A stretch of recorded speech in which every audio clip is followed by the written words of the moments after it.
ജെൻസി മുതൽ ആൽഫ വരെ ഇനി പിള്ളേർ കളിയാണ് ഇന്ത്യൻ രാഷ്ട്രീയം. വളരെ രസകരമാണ് ഇന്ത്യൻ രാഷ്ട്രീയത്തിൻ്റെ പോക്ക്. 33 വയസ്സുകാരനായ അഭിജിത്ത് ദീപ്കെ ഇൻസ്റ്റഗ്രാമിലിട്ടൊരു പോസ്റ്റിന് ധർമ്മേന്ദ്ര പ്രധാനെ പോലെയുള്ള ഒരു മന്ത്രിക്ക് രാജിവെക്കേണ്ടി വന്നെങ്കിൽ ഇന്നിപ്പോൾ കേൾക്കുന്ന മറ്റ് വാർത്തകൾ അതിനേക്കാൾ അതീവ രസകരമാണ്. ഉത്തർപ്രദേശിൽ ആൽഫ ടീം രംഗത്തിറങ്ങിയിരിക്കുകയാണ്. നൂജൻ ആൽഫ, നൂജൻ ഇസഡ് എന്ന് പറയുമ്പോൾ കുറച്ചുകൂടി മുതിർന്ന കുട്ടികളാണ്. ഒരു 18 വയസ്സ് കഴിഞ്ഞ് 20, 25, 30 വയസ്സിനകത്തൊക്കെ വരുന്ന അതാണ് നൂജൻ ഇസഡ്. 18 വയസ്സിനൊക്കെ മുകളിൽ വരുന്നതാണ്. ഇത് സ്കൂൾ വിദ്യാർത്ഥികൾ നൂജൻ ആൽഫ എന്ന പേരിൽ ഉത്തർപ്രദേശിൽ സമരത്തിനിറങ്ങിയിരിക്കുകയാണ്. അവരുടെ ആവശ്യം, അവരുടെ അടിസ്ഥാനപരമായ വിദ്യാഭ്യാസ ആവശ്യങ്ങൾ, സ്കൂളിൻ്റെ അടിസ്ഥാന സൗകര്യങ്ങളും വിദ്യാഭ്യാസ ആവശ്യങ്ങളുമൊക്കെ പരിഗണിക്കണം എന്ന് പറഞ്ഞുകൊണ്ട് വലിയ സമരമാണ് ഇന്നലെ, വലിയ പ്രകടനമാണ് നടന്നത്. ആരാണ് കോർഡിനേറ്റ് ചെയ്യുന്നതെന്നറിയില്ല. കൊച്ചുകുട്ടികളാകുമ്പോൾ അവർക്ക് വാട്സപ്പ് ഇല്ല, പല പ്രശ്നങ്ങളുണ്ട്, ഇൻസ്റ്റാഗ്രാം ഇല്ല. എന്നാലും സമൂഹം കയറി ക്ലിക്ക് ചെയ്യുന്നുണ്ട്. ഹൈദരാബാദിലാണെങ്കിൽ മെഴുകുതിരി പ്രകടനം നടക്കുന്നു. ഇതിനിടയിൽ SFIയുടെ ഡൽഹി യൂണിറ്റിൻ്റെ സെക്രട്ടറി, JNUവിൽ പഠിക്കുന്ന ഒരു ഡൽഹി യൂണിറ്റ് സെക്രട്ടറിയായി 2021 മറ്റൊരു കേസുമായി ബന്ധപ്പെടുത്തി, CIAയുടെ ഒരു കേസുമായി ബന്ധപ്പെടുത്തി ഇന്നലെ അറസ്റ്റ് ചെയ്യാൻ ശ്രമിച്ചു. ജോൺ ബ്രിട്ടാസിൻ്റെ ഇടപെടൽ കൊണ്ട് വന്ന പോലീസുകാരി യൂണിഫോമും ഇല്ല, ബാഡ്ജും ഇല്ല എന്നുള്ള ഒരു സാങ്കേതികത്വം പറഞ്ഞ് അവർ പോയി. അപ്പോൾ ഡൽഹിയിൽ 2 കാര്യങ്ങൾ സംഭവിക്കുകയാണ്. ഒന്ന്, സുപ്രീം കോടതി ഇതിനകത്ത് ഇടപെട്ടിട്ടുണ്ട് കേസിൽ. സുപ്രീം കോടതി സ്വതന്ത്ര അന്വേഷണം വേണമെന്നാണ് പറഞ്ഞിരിക്കുന്നത്. പക്ഷേ അപ്പോഴും 2500 പേരോളം റേപ്പ്, മർഡർ, പോപ്സോ പോലുള്ള വിവിധ കേസുകളിൽ 2500 പേർ അക്രമികളുടെ ലിസ്റ്റിൽ പെടുത്തിയിട്ടുണ്ട്. അതിൻ്റെ ലിസ്റ്റ് തന്നെ ഇന്നലെ പബ്ലിഷ് ചെയ്തിട്ടുണ്ട് ഡൽഹി പോലീസ്. ആ ഫേസ് ക്യാപ്ചറിങ്ങിലൂടെയും അല്ലാതെ വീഡിയോ എടുത്തതും ക്യാമറ എടുത്തതുമായിട്ടൊക്കെ വഴി 2500ഓളം പേർ ഇതിൻ്റെ അക്രമകാരികളായി ചിത്രീകരിച്ചിട്ടുണ്ട്. മർഡറിന് ശ്രമിച്ചവരാണ്, വനിതാ ജേർണലിസ്റ്റുകളെ അവരവരെയൊക്കെ റേപ്പിന് ശ്രമിച്ചവരുണ്ട്, വലിയ കലാപത്തിന് ശ്രമിച്ചവരുണ്ട്. അപ്പോൾ അവർക്കെതിരെ കേസ് പോയിട്ടുമുണ്ട്. ബാക്കി ഇൻഡിവിജ്വൽ കേസുകൾ ഉണ്ടാകില്ല എന്നാണ് പറയുന്നത്. ഇതിനിടയ്ക്ക് ആസാമിലും ബീഹാറിലും ഗവൺമെൻറ് പറഞ്ഞു ഇനി പുതിയ കേസൊന്നും എടുക്കുന്നില്ല. അതേസമയം ഇതിനെ സംബന്ധിച്ചൊരു ഉറപ്പ് എഴുതി കൊടുക്കാമെന്ന് BJP പറഞ്ഞെങ്കിലും BJP ഇതുവരെ എഴുതി കൊടുത്തിട്ടില്ല. എഴുതി കൊടുക്കുമെന്ന് പറഞ്ഞെങ്കിലും എഴുതി കൊടുത്തിട്ടില്ല. അപ്പോൾ അതിൻ്റെ ഒരു പ്രശ്നവും ഡൽഹിയിൽ നിൽക്കുന്നു. അപ്പോൾ രാജ്യത്ത് യുവജനങ്ങളും വിദ്യാർത്ഥികളും സംഘർഷത്തിൽ തന്നെയാണ്. മാനസികമായി അവർ വാശിയിലേക്കും വൈരാഗ്യത്തിലേക്കും പോവുകയാണ്.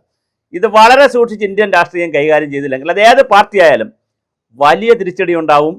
വളരെ ശ്രദ്ധിക്കണം. കടന്തൽ കൂട്ടിൽ കല്ലെടുത്തെറിയുന്ന പോലെയാണ് വിദ്യാർത്ഥികളെ ഇളക്കി വിടുന്നതും അവരെ കൂടെ നിന്ന് അവർക്ക് വേണ്ടി ഫൈറ്റ് ചെയ്ത് ഇളക്കി വിട്ട് അവരെ കൊണ്ട് സമരം ചെയ്യിക്കുന്നത്. അതേസമയം വിദ്യാർത്ഥികളുടെ പ്രശ്നങ്ങളിൽ മറ്റുള്ളവർ സമരം ചെയ്യുന്നതും രാഷ്ട്രീയ പ്രസ്ഥാനങ്ങൾ സമരം ചെയ്യുന്നത് പോലെ അല്ല. സ്വതന്ത്ര പ്ലാറ്റ്ഫോമുകളിലെ വിദ്യാർത്ഥികളെ ഇളക്കി വിട്ടാൽ അവർ വളരെ സ്വതന്ത്രമായി വീണ്ടും വീണ്ടും പ്ലാറ്റ്ഫോമുകളിൽ അണിനിരക്കും. അതാണിപ്പോൾ കണ്ടുകൊണ്ടിരിക്കുന്നത്. രാജ്യത്തിൻ്റെ വിവിധ ഭാഗങ്ങളിൽ ഒരുപാട് തരത്തിൽ വിദ്യാർത്ഥികളുടെ പരിപാടികൾ വന്നുകൊണ്ടിരിക്കുന്നു. റിസർവേഷനെതിരെ ആൻറ്റി റിസർവേഷൻ ക്യാമ്പയിൻ വരുന്നു. എത്തനോളിനെതിരെ E20 ജനതാ പാർട്ടി എന്ന് പറഞ്ഞ് പുതിയ പാർട്ടി വരുന്നു. അതുപോലെ പഞ്ചാബിൽ വിദ്യാഭ്യാസ മന്ത്രിയെ പുറത്താക്കാനുള്ള ക്യാമ്പയിൻ ആരംഭിച്ചു. ഉത്തർപ്രദേശിൽ ന്യൂ ആൽഫ എന്ന് പറഞ്ഞ് കുട്ടികൾ ക്യാമ്പയിൻ തുടങ്ങി.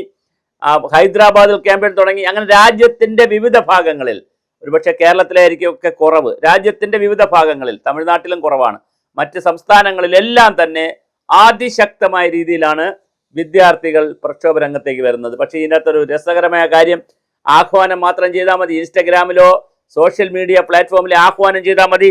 ആയിരക്കണക്കിന് 10,000-കണക്കിന് വിദ്യാർത്ഥികൾ ഒന്നിച്ചു കൂടുന്നു എന്നുള്ളത് ഒരു ചെലവുമില്ലാതെ, ലെറ്റർ അയക്കാതെ, കത്തയക്കാതെ, ടെലഗ്രാം അയക്കാതെ, ഫോൺ വിളിക്കാതെ, ഒരു ചെലവുമില്ലാതെ വളരെ കൃത്യമായി വരുന്നു എന്നുള്ളത് ഒരു പുതിയ അതിശയമാണ്.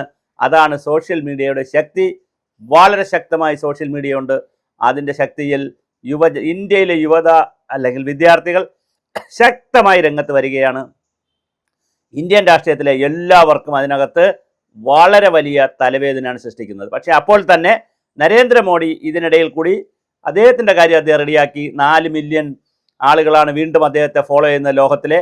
ഇത് കണ്ടുകൊണ്ട് മുതിർന്നവരും മറ്റുള്ളവരും വിദ്യാർത്ഥികളടക്കം വലിയ ഒരു ഫോളോവേഴ്സിനാണ് മോദിക്ക് കിട്ടിയത്. അപ്പോൾ മോദിയെ ഒറ്റപ്പെടുത്തി എടുക്കുക എന്ന് പറയുന്നത് എളുപ്പമല്ല. മോദിക്ക് കൂടുതൽ ജനകീയ അംഗീകാരം കൂടുകയാണ് ചെയ്യുന്നത്. മോദിക്ക് ഫോളോവേഴ്സ് കൂടുകയാണ് ചെയ്യുന്നത്. അത് പക്ഷേ ഒരുപക്ഷെ BJPക്കാർ പർപ്പസായിട്ട് ചെയ്തതോ എന്തോ എങ്ങനെയായിരുന്നാലും മോദിയുടെ താരപദവി ഉയരുന്നു. അതേസമയം BJPയുടെ താരപദവി താഴേക്ക് പോകുന്നു. വളരെ കൃത്യമായി ഇന്ത്യയിലെ ന്യൂജൻ കുട്ടികൾ ന്യൂ ആൽഫ എന്ന പേരിലും ഇസഡ് ജെൻ എന്ന പേരിലും ന്യൂജൻ എന്ന പേരിലും കോക്രോച്ച് ജനതാ പാർട്ടി എന്ന പേരിലും E20 ജനതാ പാർട്ടി എന്ന പേരിലും സംവരണ വിരുദ്ധ പാർട്ടി എന്ന പേരിലും വ്യത്യസ്തമായ പാർട്ടികളുടെ പേരിൽ വ്യത്യസ്ത രൂപത്തിൽ ഭാവത്തിൽ ഇന്ത്യയിൽ ഇറങ്ങുകയാണ്. അവരെ ഇടതുപക്ഷം സപ്പോർട്ട് ചെയ്യുന്നുണ്ടോ, കോൺഗ്രസ് സപ്പോർട്ട് ചെയ്യുന്നുണ്ടോ, രാഹുൽ ഗാന്ധി സപ്പോർട്ട് ചെയ്യുന്നുണ്ടോ, ഇതൊന്നും ഒരു വിഷയമല്ല. നാളെ ഇവർ തിരിച്ചടിക്കുക. ഇപ്പോൾ കർണാടകത്തിൽ സമരം ചെയ്യുകയാണെങ്കിൽ കോൺഗ്രസിനെതിരെയാണ്, പഞ്ചാബിൽ സമരം ചെയ്യുകയാണെങ്കിൽ ആം ആദ്മിക്കെതിരെയാണ്. അപ്പോൾ ആരെന്തൊക്കെ ബഹളം കാണിച്ചാലും വളരെ കൃത്യമായി വിദ്യാർത്ഥികളും സ്കൂൾ വിദ്യാർത്ഥികളും കോളേജ് വിദ്യാർത്ഥികളും ഇറങ്ങിയിരിക്കുകയാണ് തെരുവിൽ. ഇതൊരു പുതിയ രാഷ്ട്രീയമാണ്. ഈ രാഷ്ട്രീയത്തെ പിടിക്കുന്നത് എങ്ങനെ നമുക്കറിയില്ല. ഒരു കാര്യം കൂടെ പറഞ്ഞ് അവസാനിപ്പിക്കാം. തമിഴ്നാട്ടിൽ വിജയ് ജയിച്ചതിൻ്റെ പ്രധാന കാരണം സ്കൂൾ കുട്ടികളാണ് എന്നാണ് പറയുന്നത്. അവർ കോട്ടില്ല, സ്കൂൾ കുട്ടികൾ കോട്ടില്ല. പക്ഷെ അവർ വീട്ടിൽ കിടന്ന് നെഞ്ചിലടിച്ച് കരയുമായിരുന്നു. അപ്പ അമ്മ ഇന്ത തടവ് വിജയ്ക്ക് താൻ വോട്ട് പോടണം, ഇപ്രാവശ്യം വിജയ് അണ്ണയ്ക്ക് വോട്ട് പോടണമെന്ന് പറഞ്ഞ് കൊച്ചുകുട്ടികളെ വിജയ് അണ്ണ കയ്യിലെടുത്തു. അത് വർക്കൗട്ട് ചെയ്തു. തമിഴ്നാട്ടിൽ കൃത്യമായി വീടുകളിൽ പിള്ളേർ കിടന്ന് നെഞ്ചിലടിച്ച് കരഞ്ഞ് അപ്പായും അമ്മയും കൊണ്ട് സത്യം ചെയ്യിച്ച് ആയിരക്കണക്കിന് ലക്ഷക്കണക്കിന് വോട്ട് തമിഴ്നാട്ടിൽ നടന്നതായി കണക്കുകൾ പുറത്തു വരുന്നു. അപ്പോൾ കുട്ടികൾ വിചാരിച്ചാലും ചിലതൊക്കെ നടക്കും.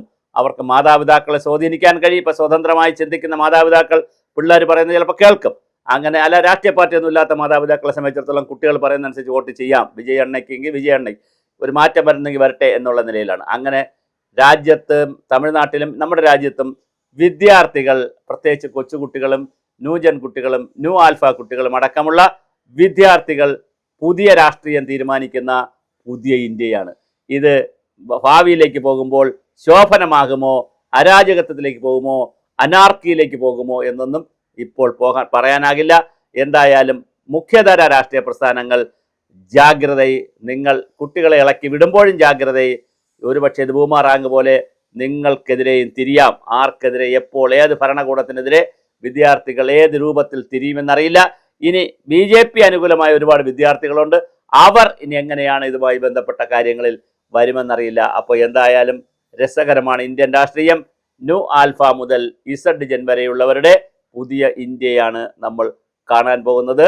അത് പ്രതീക്ഷാ നിർഭരമായ ഒരു ഇന്ത്യ ആയിരിക്കട്ടെ.